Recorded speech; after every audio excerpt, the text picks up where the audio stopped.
Broadcasting from the business capital of the world, this is the Podcast Business News Network.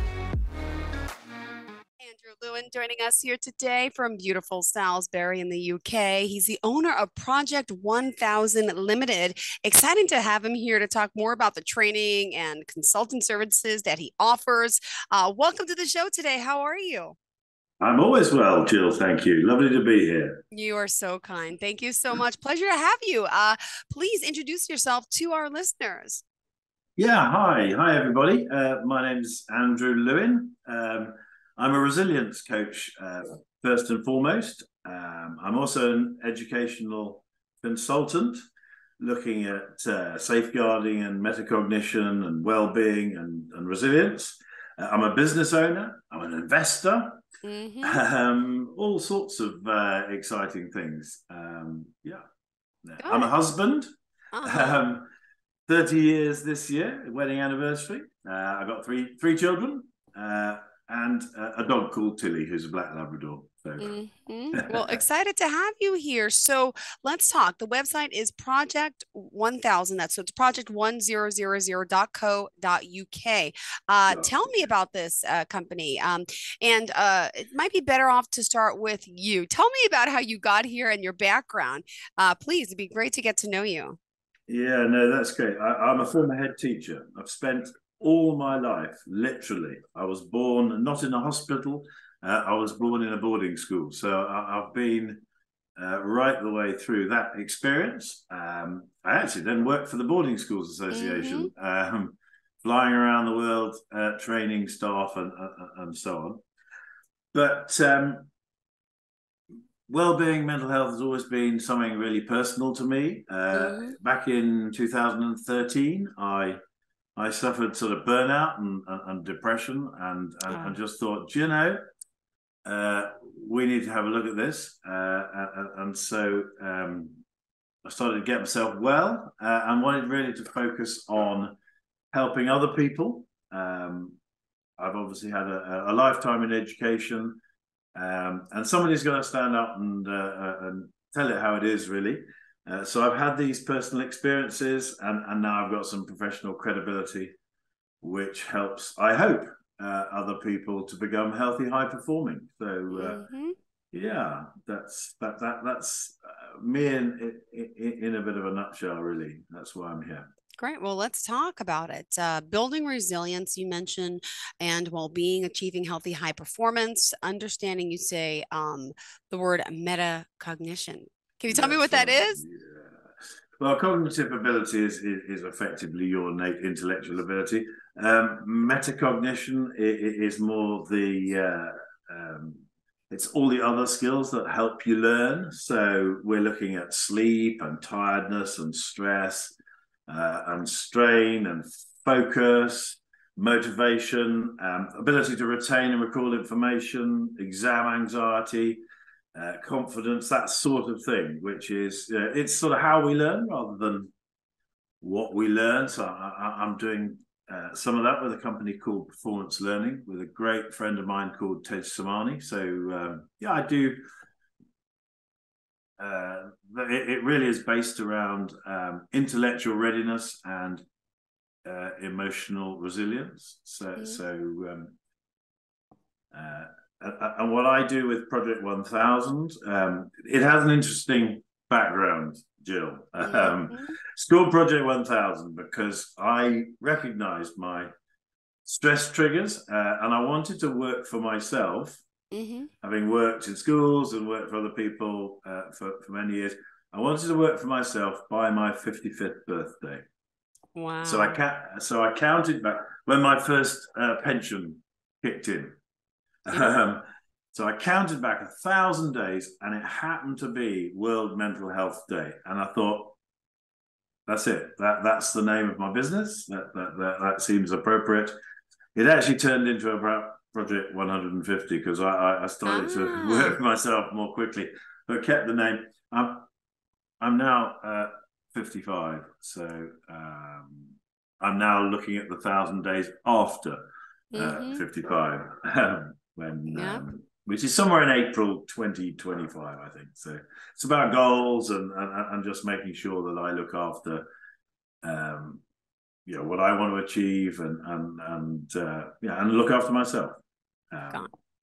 Oh, well, let's talk about, on the website. Again, it's project1000.co.uk. Go there and we can talk more about the services that you do offer. In particular, you say doing interesting work with interesting people, right? So there's resilience, well-being coaching, safeguarding, educational consultancy.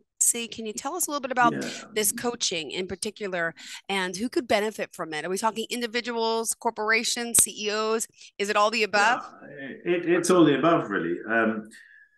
The professional credibility I got through the Wellbeing Project. They provide a really clear assessment of the impact of resilient thoughts and resilient actions on well-being. Actually, most of us are not as resilient as we think we are. So, then out of that sort of initial assessment can come workshops and really invitations to have a look at either individually. You can look at the resilience of teams and how they come together, particularly when there's been change, and all the way through organizations. You mentioned CEOs and so on. Yeah. Directors, CEOs are actually statistically more resilient than other people. However, to have healthy, high performance within your whole team, you need a positively high functioning team who knows each other, knows the strengths, knows the weaknesses, and particularly emotionally. We spend quite a lot of time fighting ourselves and fighting each other rather than what's going on around us. So, that's basically how it works. Yeah. Well, also, the fact that you're working with so many people, I'm sure there's great, testimonials. Could you talk a little bit about some of the people you've worked with and their experience and how it's helped them? Yeah, I mean, I've had lots and lots of private clients and corporate clients. It's because the nature of it is pretty personal and pretty confidential. It's really nice to get that sort of light bulb moment when people just think, I could do that. Actually, I could try that. I could because life coaching is an invitation, as opposed. It's not therapy. It's not counselling. It's just do you want to consider what does success look like in 5 years' time? I remember one particular one. There was a client. He was working really hard all hours that were sent to him, which is not unlike the former me, really. And he was concerned about the relationship. Family was really important to him, but his 2-year-old was not behaving particularly well, and we talked about it. And I said, "Look, let's have some success. Let's see. Yeah. Why not try bath time twice a week? Not 7 days a week, and so because you'll fail." And I'm a great believer in those sort of mini successes to make sure that you so that you achieve the success. Pat yourself on the back. And actually, he then turned to me on a few sessions later and said, my relationship is fantastic. Because his 2-year-old, I said to him, well, your 2-year-old, I'm afraid, is not going to say, there's my dad, the successful chief executive. There's the bloke that doesn't, there's the bloke that's not around very much. And that's, it's getting those balances right. Yeah, exactly. Well, also, let's talk about how it does work to work with you normally. You can work with anyone around the world. You're working virtually, I'm assuming, Andrew. Yeah. So, and what's the process like to sign up and get coached? What type of commitment is it? And give us some feedback on that. It's always good to know. Yeah. I mean, I'm very open about it. I want to help, and I want to work with people that have been interested in what I'm doing. We would sit down, we would have a chat. They'd get in touch by email, just Andrew at project1000.co.uk. Yeah. Simple as that. Then we can start a bit of a dialogue. What do you want to achieve?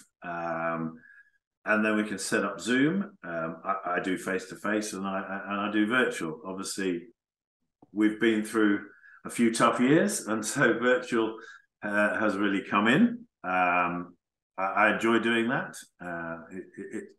It allows me to go for a run in the morning with my dog. Then we would just, and I have an agreement together. Really, it explains what you can expect from me, which is confidentiality, commitment, and then we look through what they want to achieve, and then off we go and achieve it. I love it. And off we go. I love your positivity. And that's part of it too, right? I mean, you got to Isn't bring a it? positive mindset to the field and to continue. Could you tell me a little bit about your inspiration and your background? Was it your father who kind of inspired you along the way? Jill, it was, yeah. I mean, the whole, actually he passed away recently, and it was really Oh, interesting I'm to so sorry. peacefully. He was old. He wasn't particularly he wasn't particularly ill, but that's and the letters of condolence we had were so interesting. He was a teacher. He was a sportsman, a bit like me. I really looked up to him. I remember we actually. I'm a. It's not a game you play a lot in the US, but I'm a cricketer. It's a bit like baseball, but with more padding, I guess. Whereas rugby's a bit like American football with less padding.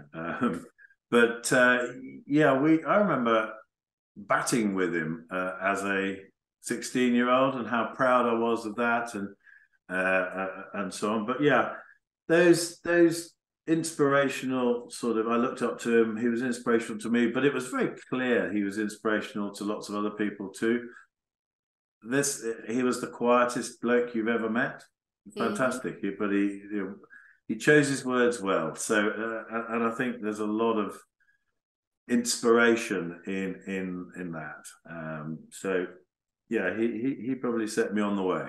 Yeah. Oh, and also, the work you've been doing over the years, clearly, you have the experience, you have the credentials and the training. Could you just tell me more, about your background in a sense, as far as your professional training, and, Yeah, how did you move over to this type of career? Yeah. yeah. A lot, it seems, of one's experience is qualified by experience. I've got a degree in geography and a postgraduate certificate in education, and then lots of years of working as a head teacher, and then started. And I've always done adult training, and now I am accredited by the Wellbeing Project as what they call a raw master practitioner. That stands for Workplace Resilience and Wellbeing Master Practitioner. I'm also an NSPCC, National Society for the Prevention of Cruelty to Children. I'm an associate with them, and I've got other accreditations to allow me to uh, effectively deliver training and consultancy and coaching and support at various levels. I think you kind of get to a stage where you can give back a bit, and that's what I'm trying to do, really. Hmm. Um, Well, and I love doing what I do. It's great fun. You yeah. meet lots of interesting people, and have conversations with them.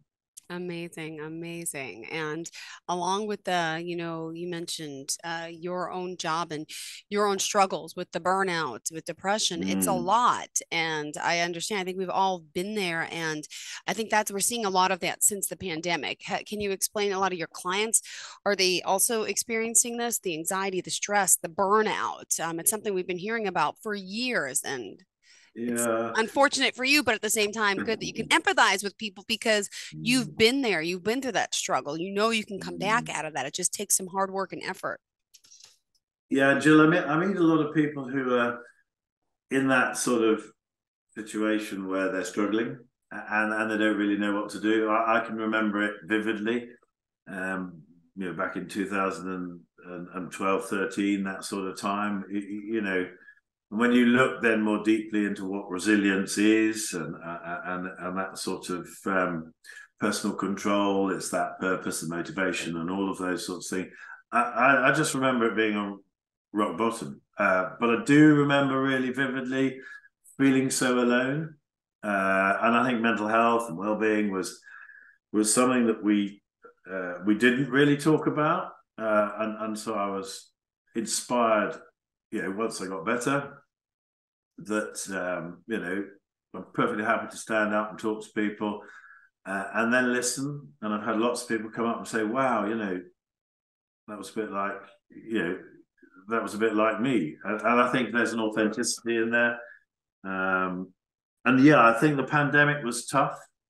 I just set up a new business, and 3 months later, there we were, locked down, and living at home. Actually, again, you make what you will of it. It got me onto all sorts of networking stuff. I met lots of interesting people, and gradually picked up work. I think there's still a little bit of skepticism around it. There's still not enough investment. We know it's the single biggest cause of absence from work, but yet it's. I always say, physical health and safety, you can barely sort of do anything without filling in all sorts of forms, whereas mental health and safety still isn't quite in the same sort of way. It's getting better, but we've got to keep moving it forward. My clients, post-pandemic, I think we're just sort of coming out and sort of shaking ourselves down and then realizing, crikey, that actually took quite a toll on us. Yeah, it's and I think you've just got to be open, really, and honest with people in the workplace. When you're struggling, the fifth pillar of resilience is all about building trust and accessing support. So here we are. Yeah, absolutely. And let's just remind our listeners how they can reach out to you. Yeah, it's Andrew at project1000.co.uk, or have a look at my website. It's www.project1000.co.uk. The 1000 is in numbers, give it a go. Have a look. Oh, wonderful. And also at this time, if someone does want to reach out to you for initial contact, would you mind initial conversation, shall I say? Do you offer that? Yes, I do. Absolutely. I mean, I want to work with people that recognize. I mean, I think the bravest thing to do is just say, do you know, I need to access a bit of support here. I wish I knew then what I know now, and I might have reached out a little bit earlier. But it's there's no judgment. I think what you learn when you've, if you like, suffered burnout and all that sort of thing, is you learn a little bit more self-awareness, learn about yourself a little bit more, and the job of a life coach is to listen, really, and then to offer not necessarily solutions, but offer a different way of thinking about it. Could you try? Have you thought of? The really key question I always ask, well, two questions, is what's really important to you? What what are your values? And then out of those values can come some goals, and some actions. And there are bound to be some barriers in the way too, but we can get over those if we want to. And you also have some accolades in your notes. I don't know if you want to share. You mentioned your NSPCC. Could you explain that? And the children you're also helping? Yeah, NSPCC is the premier charity for protection of children here in the UK. And over the pandemic, they looked to broaden their associate network. So I deliver training. I train staff who work with children. Then we've got all sorts of different courses. I also go into schools and audit their safeguarding arrangements. Child protection safeguarding has always been something that's been very important to me over the years as a head teacher. I've developed that sort of understanding and expertise on that, and you're learning all the time, and it's keeping children and young people safe. At a time when, again, you mentioned the pandemic. For a period of time, the pandemic was one where children didn't have that external audit because they weren't going out to schools and communities and activities that they did, and so it's important that we're aware. So I really enjoy doing that work. Wow, wow, wow, wow. And the work that you do is so rewarding, right? And what would you say? Do you have any great client experiences that you want to share? Another about, someone that you're working with that you've helped? Yeah. I mean, when you start asking people what's really important to them, and they often say personal health and happiness, and yet they don't always look after themselves. It's usually the first thing that goes, that walking with the dog or running or whatever. And actually family often comes into it, but yet they haven't got time for family. And actually a client that I've helped recently, who was the family was split up, and helped them really just to get their heads around how they can proceed with their own life, but also make sure that they can keep in touch with their children and so on. So it can be anything really, from divorce, separation, bereavement, loss of jobs. Talk to a lot of people who are struggling like I was. They found a bit of overwhelm, a bit of burnout, and one client who I went about 7 years ago. I did some work with another hat on out in the school that they were in, and they remembered the conversation that we'd had, sort of in the after the day was done, around looking after your family and making sure you have time for your family. 6 years later, when they'd had some issues, they just got in touch and said, "Gosh, I remember what you said." And those are the little things that make it all. It's always worthwhile, and it really does then touch that sort of a chord that actually you have made a difference to somebody, and that's okay. Oh, it's beautiful. And the team you mentioned, it's a family business, right? It is. And how was that working with your family? Well, I'm the one that I'm the. We've You're the headmaster.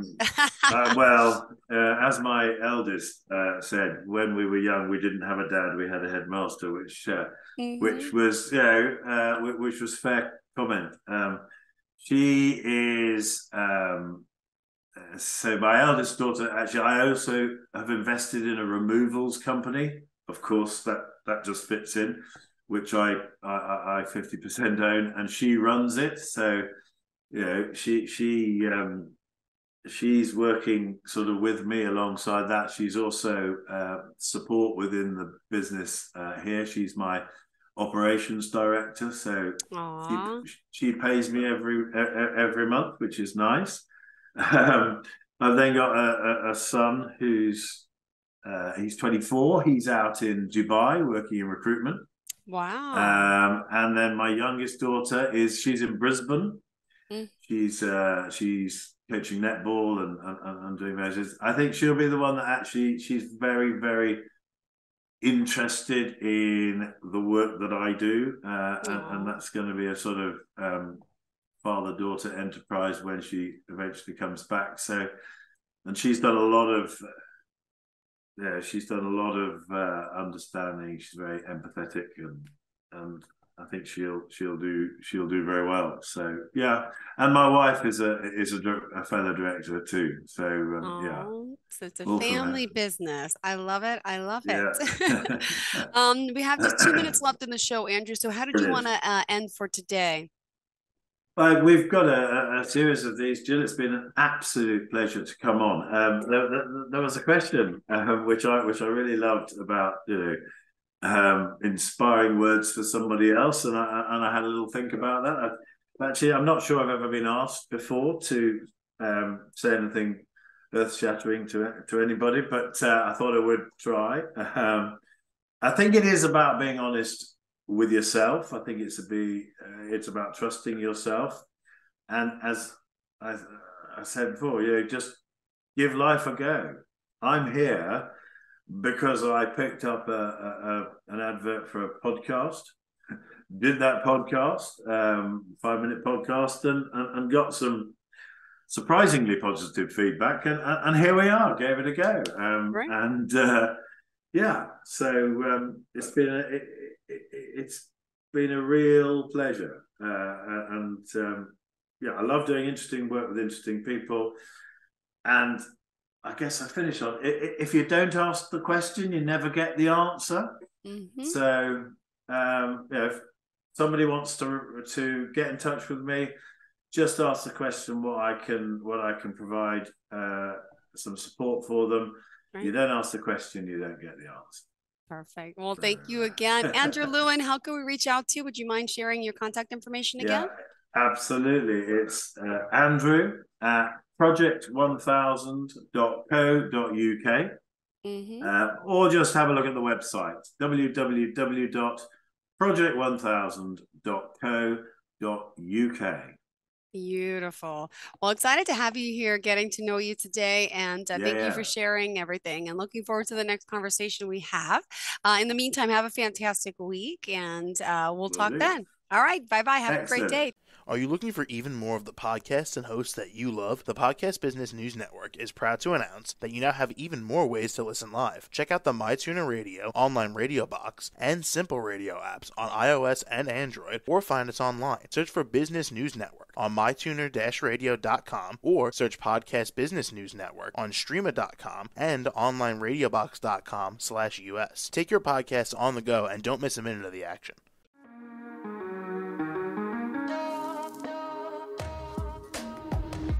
Broadcasting from the business capital of the world, this is the Podcast Business News Network. For nearly 2,000 severely injured veterans, everyday life has become filled with barriers. Day-to-day simple tasks can become pretty daunting. I have to carry my chair up 2 flights of steps or have somebody do it for me. What scares me the most is just the falling. When I'm struggling with my house, I think, to have that one great barrier just knocked down, it's crucial. Home for Our Troops is a wonderful nonprofit that builds a mortgage-free, fully adaptive, handicap-accessible house. And there's no catch. It'll be our very first home that we've ever owned. This is a game changer. This is where your life begins again. We need you to join us in completing this important mission. Please visit hfotusa.org and help build homes and rebuild lives. Because of you, everything's going to be okay.